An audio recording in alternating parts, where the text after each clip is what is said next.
La consommation a certainement baissé, mais sur les problèmes, on est toujours autant dans le tabou, on est toujours autant dans le déni. Vous vous rendez compte, on a des chiffres pour un problème de santé publique aussi grave. Vous avez vu les informations qu'on a sur les additifs alimentaires, où on a des données très précises sur plein d'autres domaines. Là, on a des chiffres qui viennent des producteurs d'alcool. C'est comme si, vous voyez, pour la dépendance à la cocaïne, j'avais des chiffres venant des producteurs de cocaïne. C'est quand même impressionnant que sur un sujet de santé publique qui est la principale addiction en France, on n'ait que les données venant des producteurs d'alcool. Vous n'avez pas, par exemple, de statistiques plus médicales dans vos mains. Vous n'avez pas accès à d'autres chiffres qui seraient du coup plus neutres?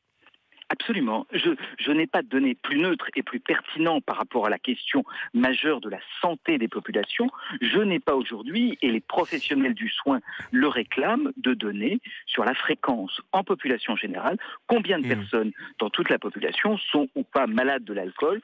On le demande et ce serait vraiment important que nous puissions mettre en parallèle ces taux de consommation globale qui diminuent et de savoir si nous pensons, quand nous voyons nos services hospitaliers, l'alcool reste aujourd'hui un des sujets majeurs en termes d'impact sur la santé en France.